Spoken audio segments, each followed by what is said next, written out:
Welcome to Lynn Cullen Live at pghcitypaper.com. Email your questions and comments to Lynn at pghcitypaper.com. Hello, and welcome to yet another gorgeous autumnal day, November 3rd to be exact, and a Tuesday, which is Election Day. And it's one of those elections that Democrats tend to eschew. And I am here to tell you, stop eschewing and get to the polls and vote straight Democrat. Ticket. Okay? Is my sister here? Suze? Suze, you there? Did she get kicked off? Hello? All right, she'll be on in a sec. Okay, she'll be on in a sec. I've been told. Okay. I know. I can't. All right. Okay, something. One more time. Oh, boy. Yeah, okay. I'm trying to get my sister in line here. And I'm also waiting for that damn fire drill to start. Let's give it a try now. Is that gonna... Hello, Susan? No? Oh my God. Oh, my God is right. Susan. Yeah, Hi. quick. Jeez. Before it makes some other awful noise in my ear. Oh, has it been making noise? Is it everything? Wire, everything's fine. Everything's fine, Now it they is. say. I'm sorry. Oh, God, except now that strobe light started. Oh, God.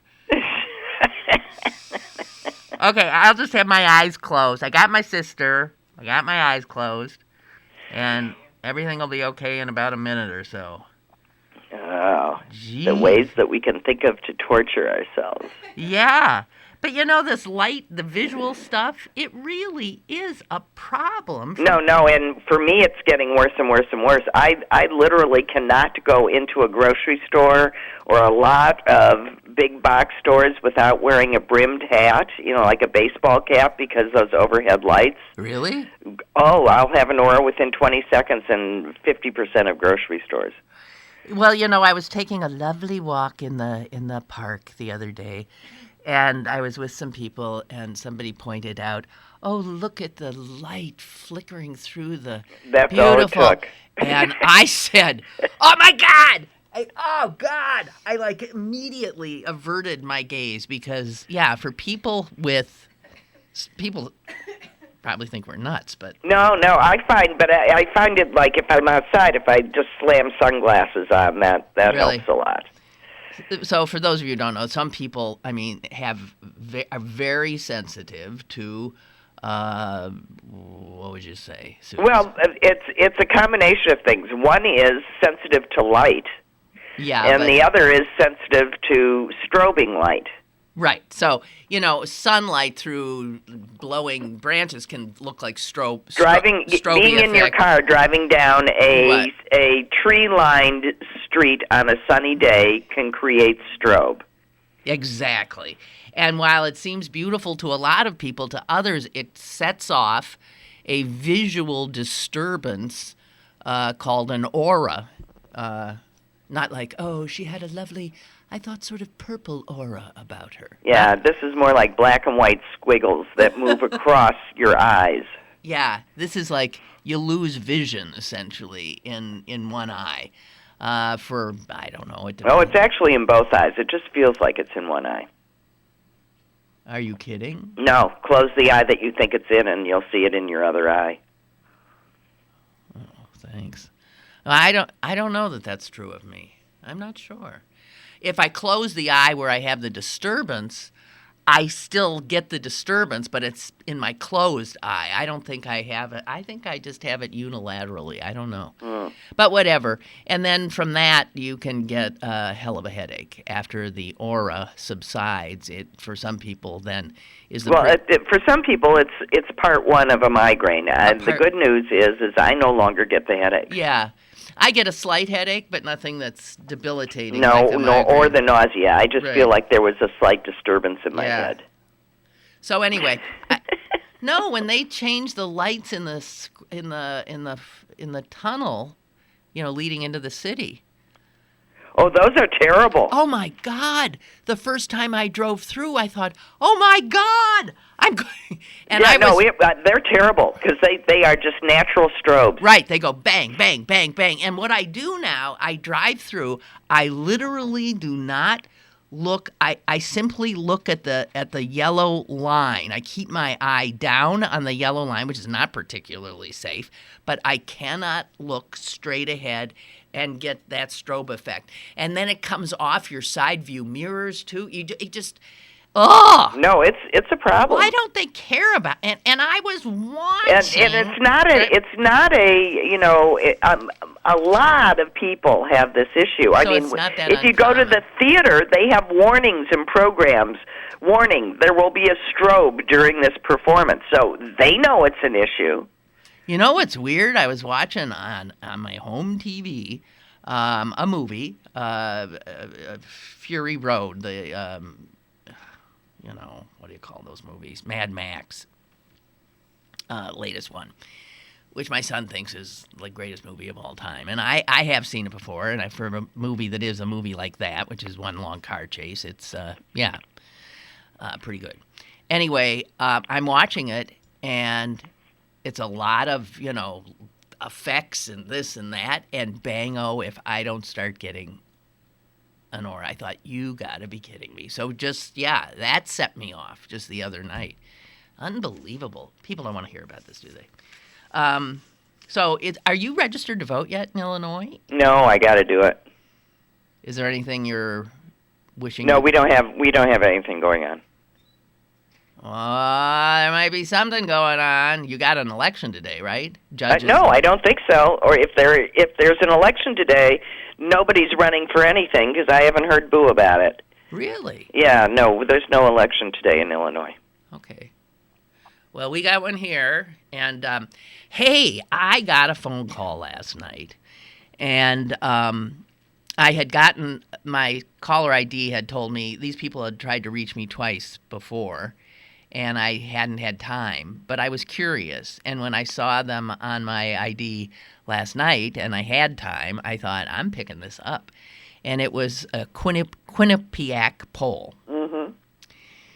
And I thought it was interesting. They kept trying to reach me. They must have had a specific, set of people that they wanted. You would think they'd just move on to somebody else, but that was the third call that I was aware of. Anyway, so I pick it up, and that's the first time I have been one of the people who answered all those questions, which later then you read the results of in the news. And wow, there are a lot of questions. They're long. When you agree to do these things, you can be stuck sometimes for a good long time. I think it was maybe no more than 20 minutes, but I actually enjoyed it. But there were times when I thought, oh, God, these questions are impossible to answer. I mean, I don't know. Or somewhere in between some of the answers. I kept saying, so isn't there like none of the above or kind of sort of if? And, no, there weren't. And there was one question. And you can tell the guys asking it have to have, like no real affect. They just ask. And at one point, I answered a question, and the guy actually said, wow, I never heard that before. What did you say?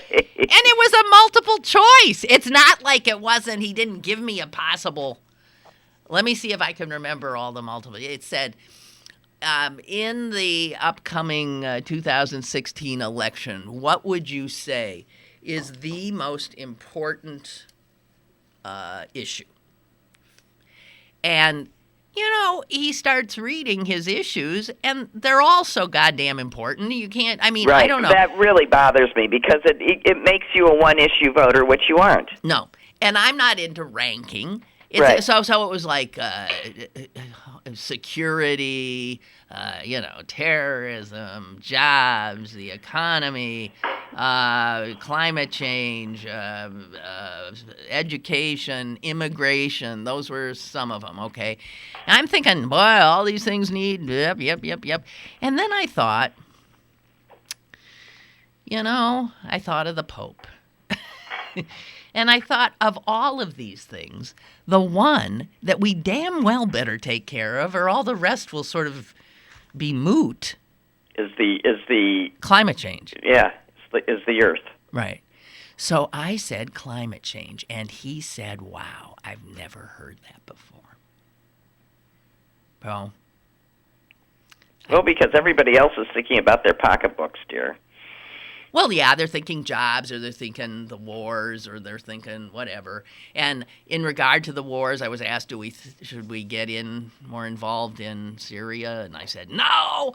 And I laughed at in a matchup between Hillary Clinton and I also came to. He asked in the Pennsylvania primary between Hillary Clinton and Bernie Sanders, who would I vote for? Yeah. And I said Bernie Sanders. And then he went on to ask, in a matchup between Hillary Clinton and, a million other people, who would you vote for? And I just kept saying Hillary, Hillary, Hillary, Hillary. Right. So I was saying I would like to send a message to, and then he said, do you really think the Democratic Party represents your point? No. And I realized that toward the end, I was sounding like one of those totally disaffected, disenchanted Americans. Is the country on the right track? I said no. Is Barack Obama doing a good job as president? I said yes, because what am I don't know. And, I can see where people just say, no. Well, I just, in answer to the Barack Obama question, I just asked myself whether the country's better off now than it was when he took office, and the answer is yes, absolutely. Absolutely, yes, that's true. And so, yeah, he's doing a good job. It got better. It didn't get worse, and it got better in spite of a lot of people trying to make it get worse. I mean, he was pulling upstream the whole time. Right, true. So I just... So anyway, I trashed all the Republicans and tried to make the Democrats look okay and Obama look okay. But when it was done, I was absolutely spent. So the next Quinnipiac poll includes me. And the way they also, you can tell they do get the demographic, so... At the end, they asked when I was born and my income level and education and all that kind of stuff. So you can see how, God, they just feed all this crap into a machine and it. Right. Were you picked for a census? No. Yeah, I know census. I got a census thing, which I. A long one, you mean? A long. Well, no, it's actually now it says log on, and they don't send it to you. They send you to a... Yeah, but it's a long form where you're answering all kinds of questions. Where you're answering it wasn't that long because it's not every 10 years, it's a different thing. Oh. It's clearly because it's not a census year. So, but it just asked who lived in the house, and then asked about the people in the house and the relationship to each other, and how much they made, and what kind of internet they had. I mean, right. So they've gone from how many toilets do you have, which used to be the question they would. Oh no, they still ask that question whether I have indoor plumbing and what kind of whether I have gas and electricity. You bet. Really, they still ask. They're still asking that. Wow, amazing. Well, hello? Yeah, but now what if you don't have a computer? You don't count anymore if you don't have a computer. And I was thinking that. What if I don't have a computer? I just throw it out. And then I got another letter from them telling me that they had sent me this thing, and had I done it, and I had done it. So, but I was thinking, well, no, they can't force people to go to a library to log on to answer the damn thing. No, you would. God, so they get. I wonder what percentage of Americans do have easy access to a computer. It's got to be up in the 90s. No? Maybe not? No. They might have access to a computer. They don't necessarily have access to internet. I mean, if you ask, I can think of 3 people right off the top of my head that certainly have computers, but they do not have internet. Really? You know, they're all excited to get a computer, then they forget there's a monthly charge. Huh. Jeez. Well, we have to be careful. I remember getting laughed out of a law school class because in 1976 I suggested that there were very few people in this country that had not seen a car with air conditioning in it. And they thought that was extremely an extremely elitist thing for me to say. I said, I didn't say everyone had one. you said people had been in They had seen one. That was the question. Well, how do you know if you've seen it if you can't tell somebody's got air conditioning unless you get in it? Well, you can get in it, but I mean, it doesn't mean you own it. Do you know what I mean? Yes, well, you have to have been a passenger in. So everybody was appalled at your elite. Right, at my. Mm-hmm. All right. Well, there. I still think I'm right, by the way. Well, sure. So, Sue's. Yeah. So this really weird story about, I'm thinking of the poll I took and your census thing. People, like the guy who won the Nobel for economics, I guess, last year, or maybe even this year, he did some work where he looks at data, right, and tries to ascertain from it larger truths, which is what all this collection of of the data is, right. Right. So this guy's name is, I'm looking at a picture of him and his lovely wife. His name is Angus Deaton, and he won this year's Nobel in economic science. And his wife, pictured too, works with him and worked on this. And this is the story that's getting a lot of press today, front page coverage, of the fact that in every demographic group in this country, well, I'll just read the New York Times first paragraph. Something startling is happening to middle-aged white Americans.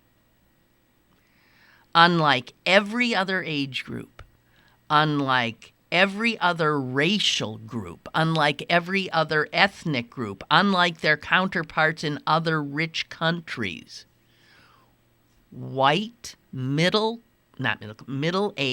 Americans' death rates have been rising. Yep, they're killing themselves and dying from drug overdoses. That is correct. It's suicide and drug overdoses. It's suicide and drug overdoses. And it's not happening to anyone else. So we're talking about people between, 45 to 54 who do not have more than a high school education. So it is less educated, white, 45 to 54, and they're the only demographic group that is going down. And it's such an incredible anomaly that the New York Times, in trying to get reaction from other scientists and stuff, get very unscientific responses like, wow. And that's from a professor of sociology at Penn. I think that describes a whole group of people whose life was disappeared for a variety of reasons, but the big one being the loss of manufacturing jobs in the United States. So they got nowhere to go. So they watch their world crumble around them. They don't have the education necessary, and what they're doing is a lot of it is suicide.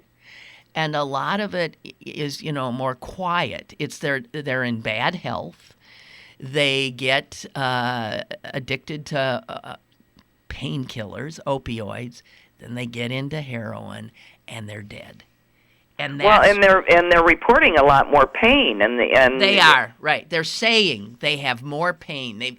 They're just in pain, physical, psychological. These are our fellow citizens. and they're dying. Middle-aged whites are committing suicide at an unprecedented rate. No one's ever said that. That's why this guy won a Nobel. I mean, I wonder how many of them are veterans. I really do. I mean, I find it hard to separate these stories from the stories where the Army is systematically throwing people with PTSD and other trouble. Yeah, that caused by the Army and dishonoring them and throwing them out. Right. Not only throwing them out and refusing to help them, but dishonoring them and then throwing them out. I'm aware of that. There was I think I was listening to NPR. NPR, right? Yeah. This and weekend. The stories were just... The stories were so appalling, guys. People who had served our country forever came back with troubles and were dishonorably discharged for nothing. Trumped up charges because the Army didn't want to pay for their mental health care. And this is not like just isolated incidents. Okay, so... And we know that we're driving a lot of those guys to suicide. We do, and women, men and women. We know it. And, you know, they're handling it about as effectively as they're handling sexual assault in the military. I mean, they just pretend like it doesn't exist. That's right. I actually have on me the latest action against the military in regard to sexual assault in the military.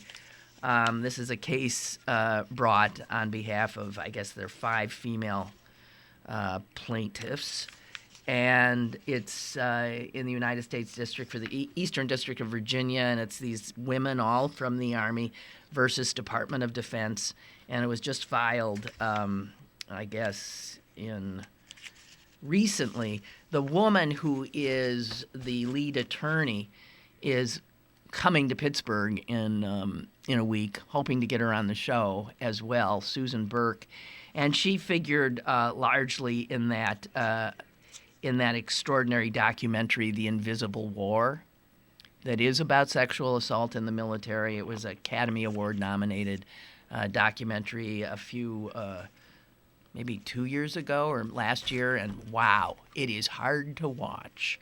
You read the complaint, and you want to, I mean, my God, you cannot believe what these are the people who volunteer to serve in a potentially, the country at risk of their lives.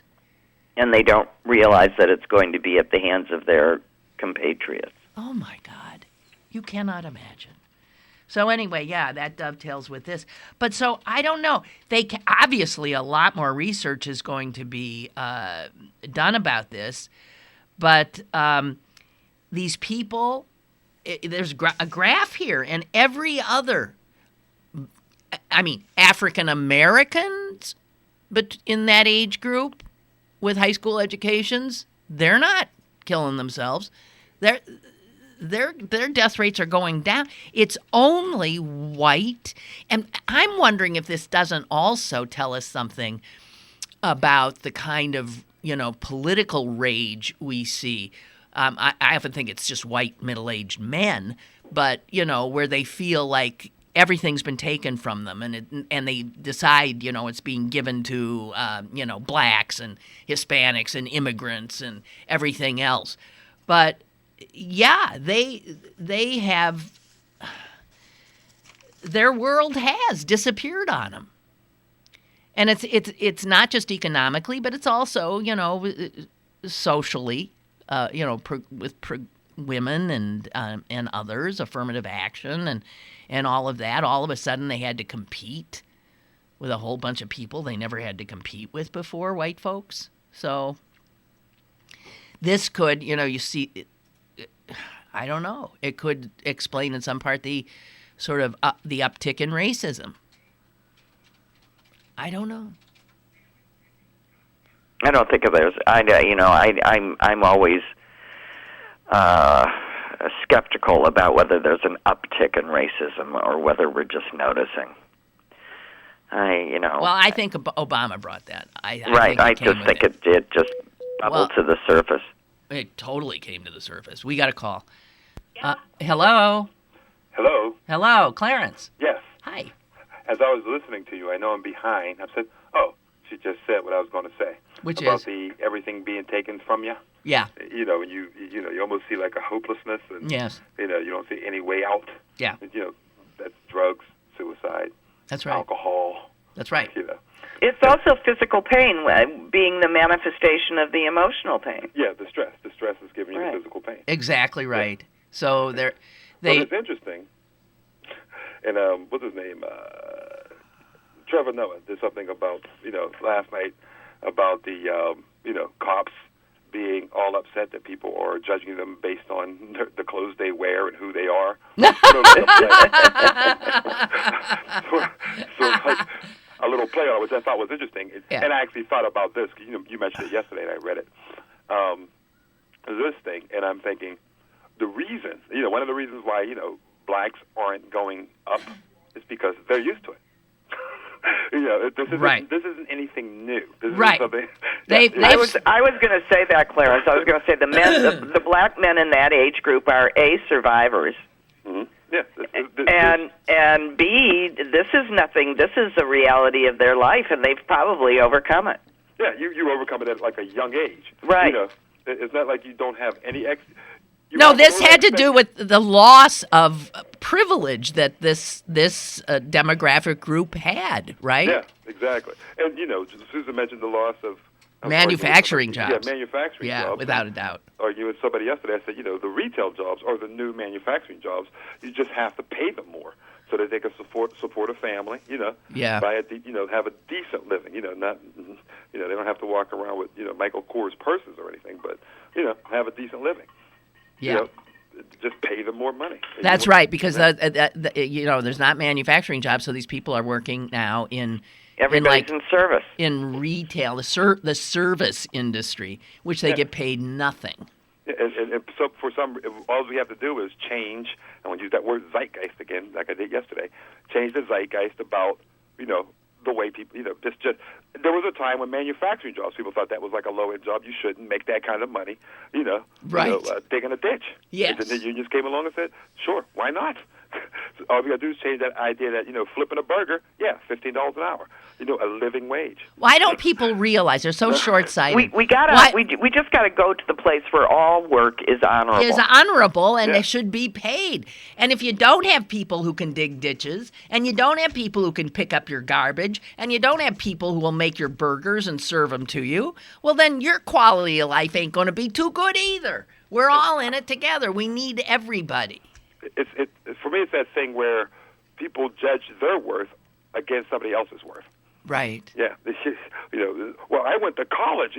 How can you make $15? I'm only making $30. Right. Well, I went to college.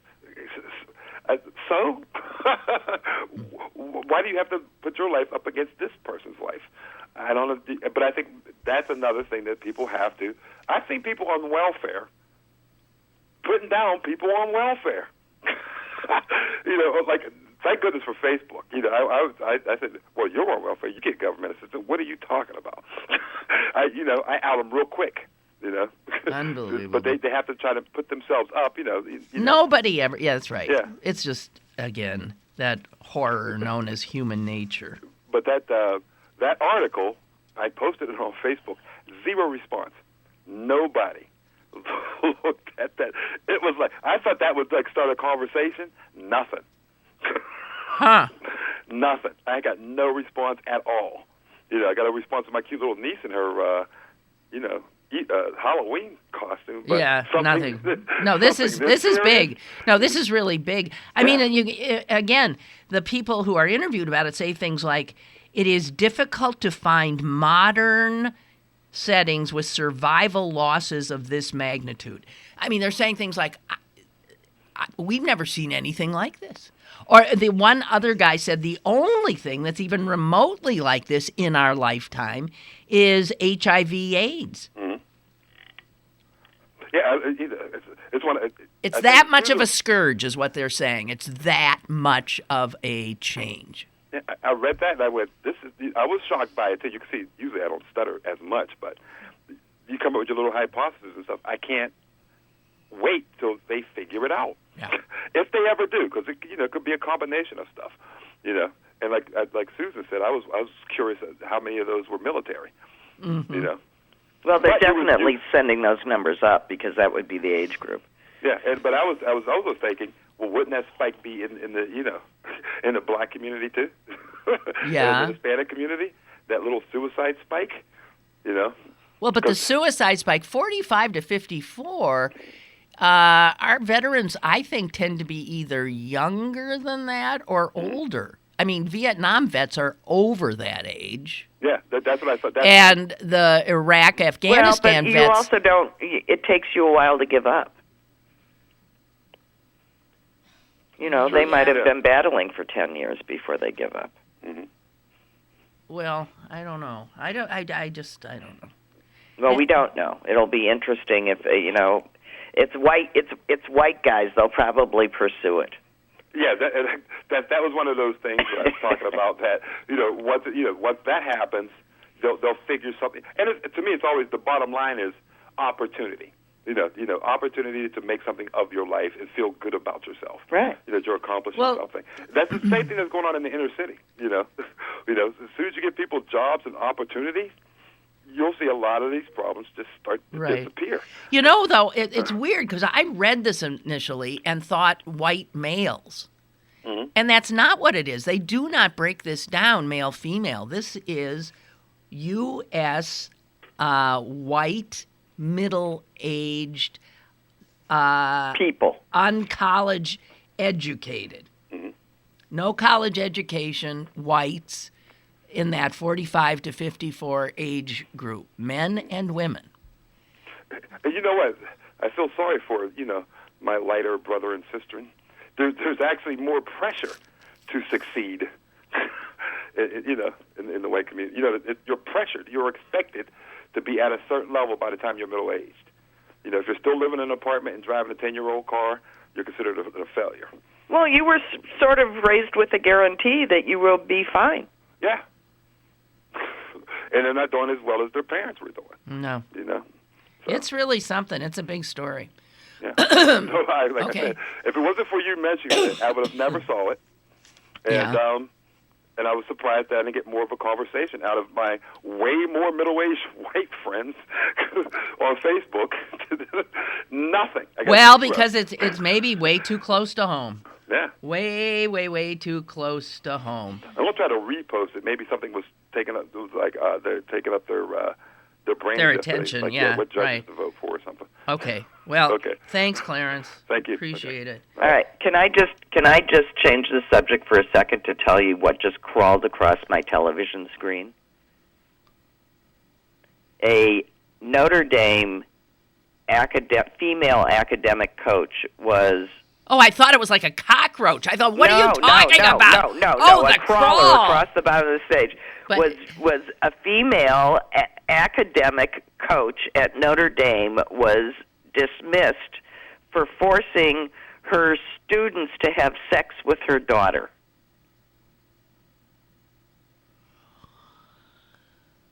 Oh, dear God. What? Well, that begs the question. I mean, this begs so many goddamn questions. I know. Excuse me. Can we have What's the mother doing that far up the girl's life, and how bad? I can't imagine. It must have been great for the girl's self-esteem. I don't get it. Well, you'll find out more.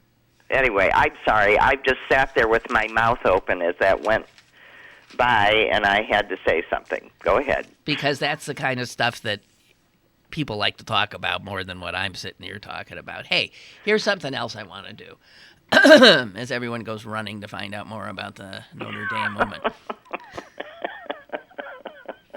Sorry, I probably did send everybody scurrying off to their computers, right? Yeah. So here's something else is on the political correctness front, which I have, staked out my position on, which is enough already. And here, Kevin Drum, who writes for Mother Jones, hardly a conservative publication, has written a note to the left. And thank you, Kevin. I appreciate it very much because I'm with you. I'm with you. Increasingly, this hair trigger take offense culture we live in has gotten so absurd that a lot of people, I mean, really, the left's got to clean this up because the left helped make it. So listen to here's what his thing is. He says, in a previous thing he wrote, he called Marco Rubio the next human piñata of the Republican Party. All hell broke loose, as you can imagine. You can't call Marco Rubio a piñata. That's what? That's like ethnic. That's an ethnic reference. That's ethnic appropriation, and it's anyway. He says, and he said all the Twitters and all the stuff he got essentially boiled down to this one, quote, I think we can all agree that describing Hispanics as piñatas is offensive. Okay, here's the thing. What he said is, if it hadn't been Marco Rubio, if it was Chris Christie, if the next person up in the polls, I would have said is about to be the next human piñata. So are you guys, the politically correct crowd, now saying that if you are Hispanic, you can never be called a human piñata? If you are anything else, it's okay. But the term cannot apply to anyone who's Hispanic because that's racially insensitive. It's just bull. And I mean, is it's not bull. like a piñata isn't, in the American lexicon, and isn't it every little kid's birthday party 6 times already? So that it's, so it's not even. Yeah. It's just what he's saying. inappropriate. He says, everybody, will you just shut Lighten the up. fuck up and back it's an off? apt reference. He says piñata, it's a common term for anybody who's getting beat up. And if you're Hispanic and getting beat up, right, you're a piñata. If you're German and getting beat up, you're a piñata. It's something that gets whacked and beat up. A so piñata. Can we just say to whoever that person was that said that we can all agree? No, we can't. We don't. So just because, this person, and it shows how silly it all is that you could call any other person running in the Republican, except maybe Cruz, who would also, they say, you cannot call Cruz a human piñata because that's ethnically offensive. I mean, what it does is single out Marco Rubio and make his ethnic derivation the defining quality about him, which is like weirdly kind of racist in a way. Well, it's why all of these, hyphenate Americans, when our ancestors came over, they didn't call themselves Lithuanian Americans. They strove mightily just to be Americans. Why can't we just be Americans? Oh, Susan, that's a very right-wing... I know it is, but sometimes they're right.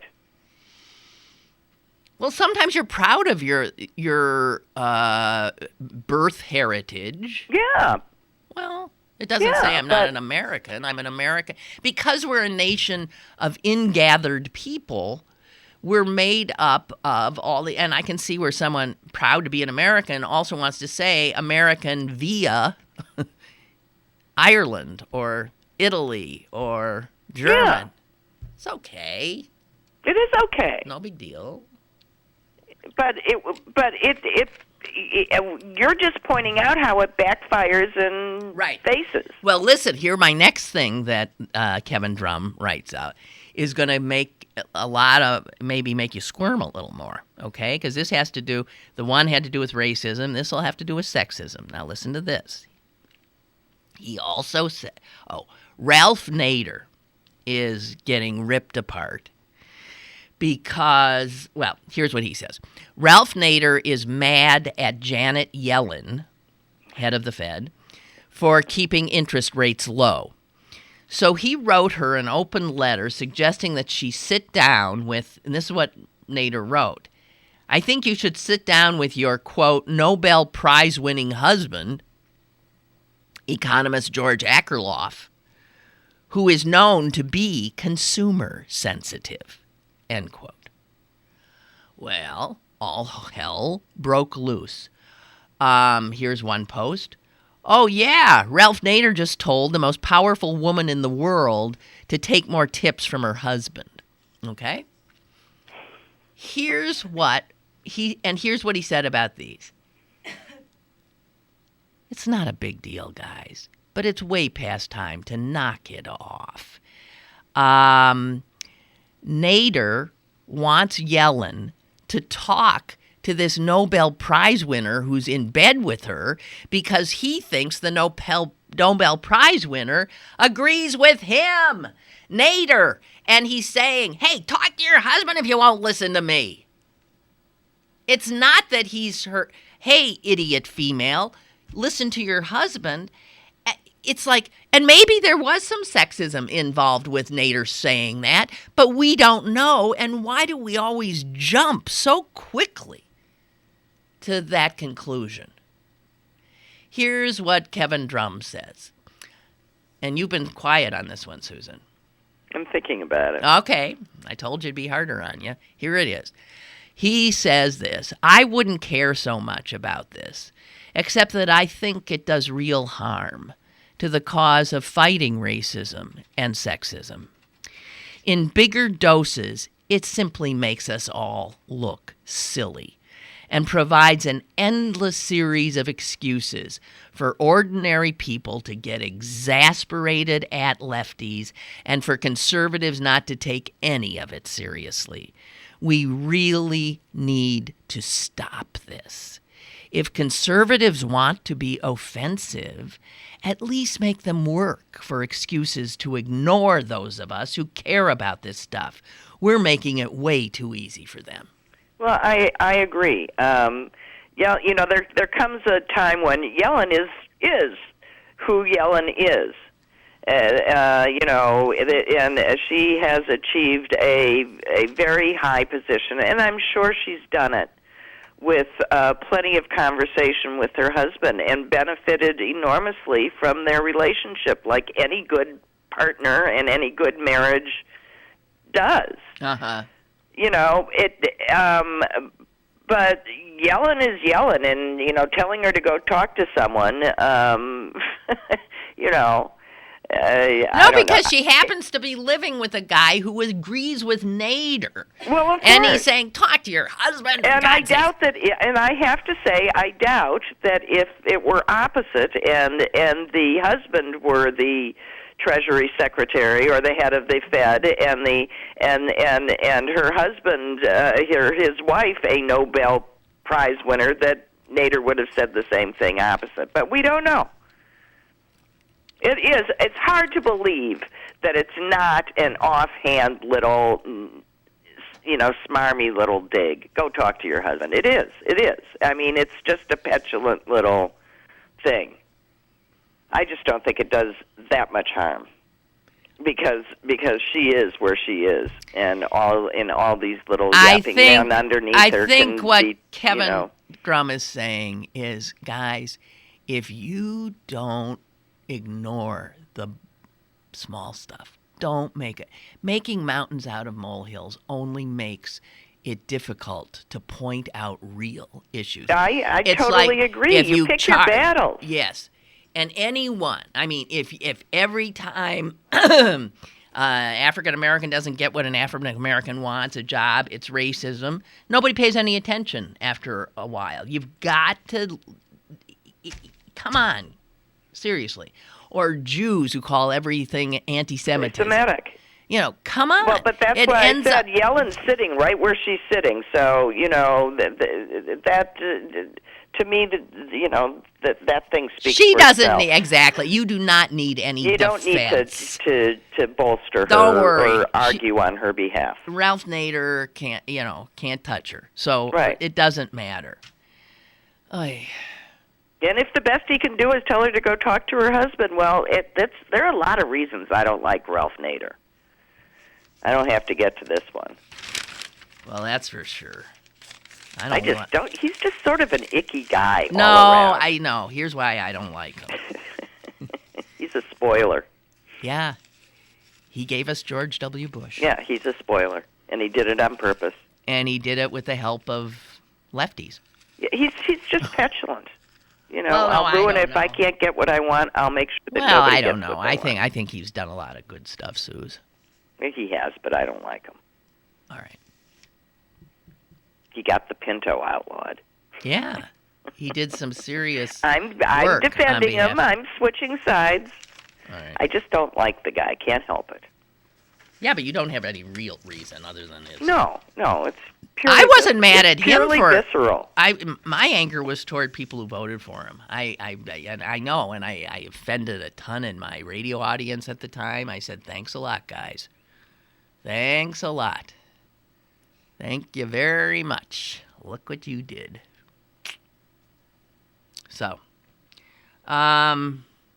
speaking of that, George W. Bush, this human tide in heading into Europe. Yeah, a lot, it's a tsunami of people. and a lot of them are from countries where we intervened. Right. We A destabilized. lot of them.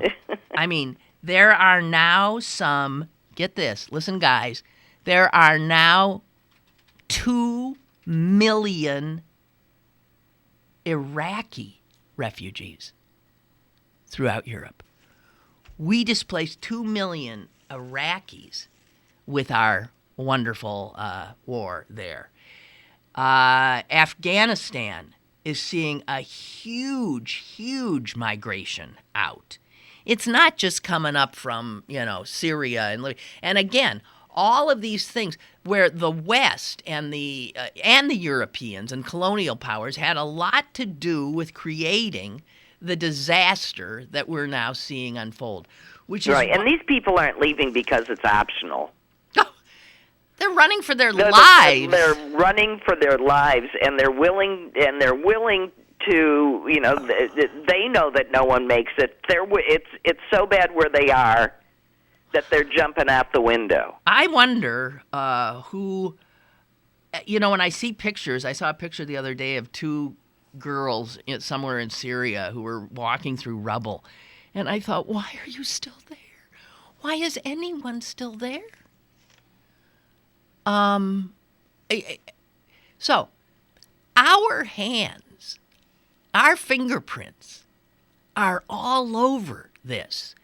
And that's why I want to say that the United States not stepping up now and taking in a whole bunch of these people is particularly disgusting. Yeah. I'm You serious. betcha. And here is somebody who is a demographer who looks at migration, and she says this. And this here it is, guys, listen to this. The global North must be prepared because the global South is on the move. The entire global South. This is not just a problem for Europe. This is a problem for the whole world. Stop and think about it. What's our immigration problem that we're all freaking about? Is it not people from our South moving north for opportunity and to get away from the violence and the and lack of opportunity? The total brutality that the world has descended into. I mean, it's just amazing to me that we can, be this far out in our evolution and have descended so far back to. Well, and you know what else? I remember I was always saying that when I started reading about climate change, maybe 10 years ago or something, that one of the things that scared me that they said is that climate change will create migrations, will create right. refugees. And I was going to say, and this loops back to where we started, climate change. The South is going to become uninhabitable. Well, they're saying already there was a thing out just the other day that's like Mecca might become uninhabitable because the summer temperature degrees average. Yeah, that 2 hours. If in good health, a healthy person can take it maybe for 2 hours and then they're done. So, and also rising ocean levels. One big tsunami or monsoon hitting Bangladesh could literally send millions of people, and this will happen. I mean, we're seeing it, and I can't believe how people just sit. I'm getting even happier that I said climate change was the number one. So if the xenophobia in the North, the fear of immigrants, the fear of change, is now seems like it's ramped up, oh my God. It is going to be worse because this is not stopping. And these people are coming from countries in which we interceded and often exacerbated the political problems there. Did you see that creep Chalabi died? Yeah. Chalabi was, I think, the Harvard-educated Iraqi who the neocons loved. Who made up the weapons. He's the one who put them onto all these false reports coming from various. He almost single-handedly gave them what they needed to get us into Iraq. And then he tried, as you recall, to become the president. He tried mightily after having gotten us there to leverage that good relationship to get himself into a position of leadership. Good God. So there's a map in the New York Times today about the Syrians. The U.S. says it'll take 10,000 Syrians this year. And now understand, Germany's taking what, 800,000? Okay. There are villages that have 10 people in them that are. I've got it right here. There's a German village, and I have it. It's unbelievable. This German village, it has 102 people in it, and it got a letter from the head of the district it is in saying, "You be prepared to take in 1,000 Syrian refugees." The town has 102 people in it. They managed to bargain. They got it reduced to 750. Right. 5 refugees for every person in the town. And it turns out, there is like an abandoned office complex there, which is where these people will be put. But what are they supposed to do? What are they supposed to do? There's no infrastructure to handle that kind of people. And this is what Germans are dealing with. And the article had quotes from these Germans, and my God, they're a whole lot nicer than the kind of stuff we hear here. So I am looking at a map, and it's a map in today's New York Times. Check it out. They have a map of the United States, and they have a little square. Well, there's 1,854 little squares on this map. Each one square representing a severe Syrian refugee that has come into the United States in the last 3 years, okay? And where they've been placed, where they've ended up. I'm looking at a map of the United States with 1,853 little spots on it, each one designating a human being. Pittsburgh. Hey, guys, in the last 3 years, we've taken in 10 Syrians. Pittsburgh. This little German town of 102 people has been asked to take 750. We have taken in 10. It's unbelievable. You look at this map, even a place as large as Houston. I mean, I don't know. It looks like maybe they've got 40 or something.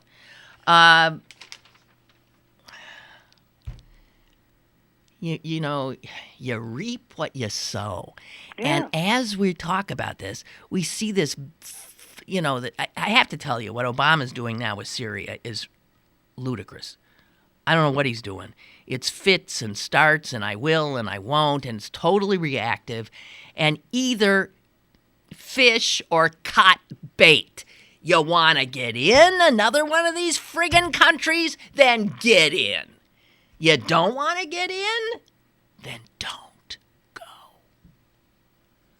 Yeah, but sending 15 people over, you know. Yeah. Well, what is the point of that? That's how Vietnam started. It's exactly how Vietnam started. We bring advisors over.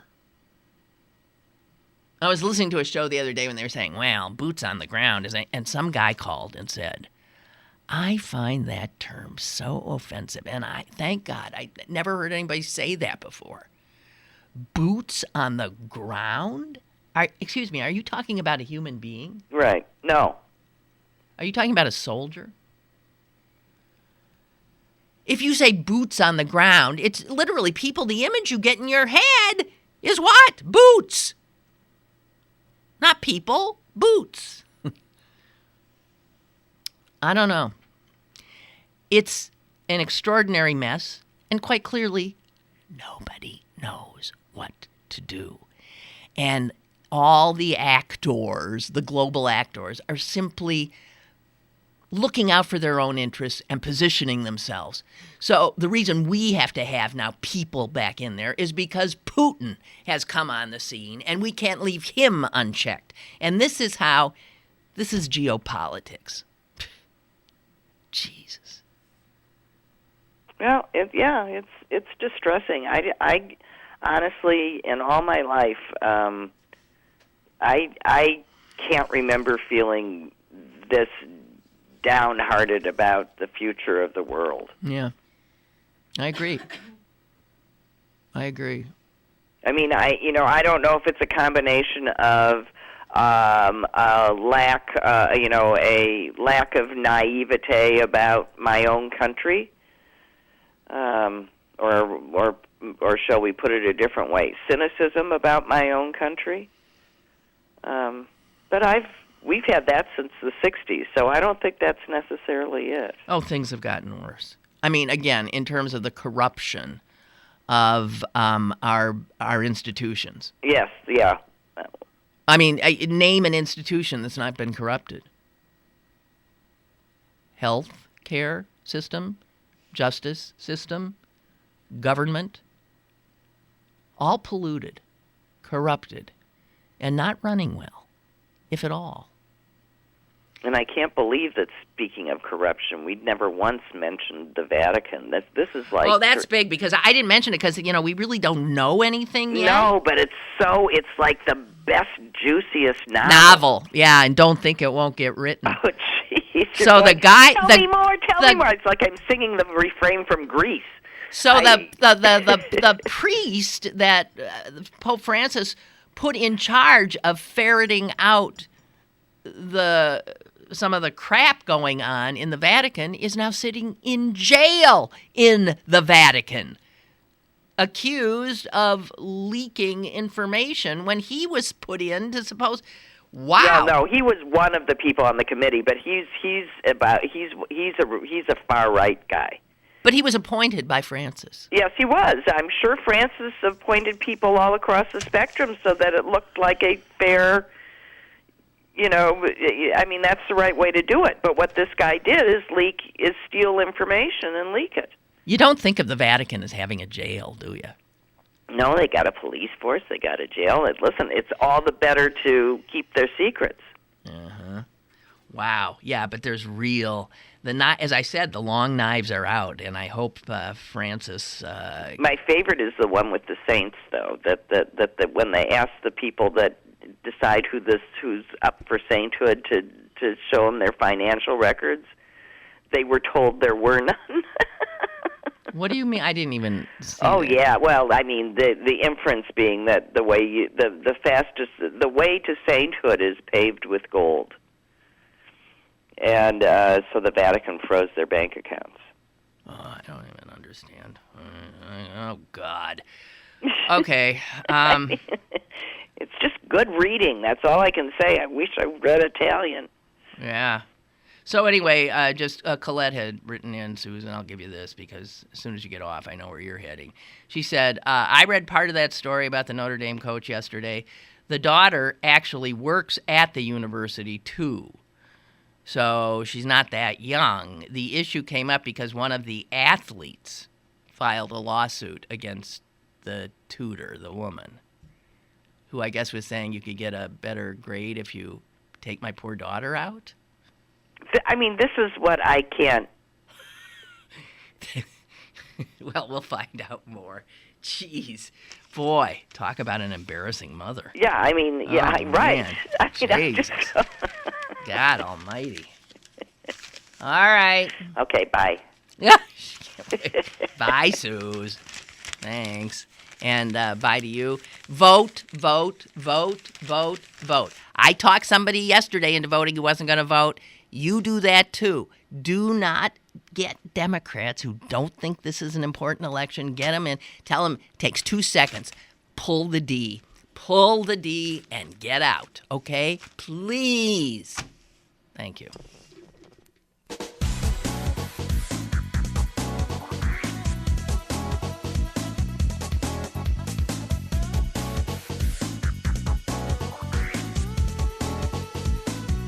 Lynn Cullen Live, Monday through Friday from 10 a.m. to 11 a.m. and archived at pghcitypaper.com. The opinions expressed on Lynn Cullen Live are those of the host and do not necessarily reflect the viewpoints of Pittsburgh City Paper, Steel City Media, and its advertisers.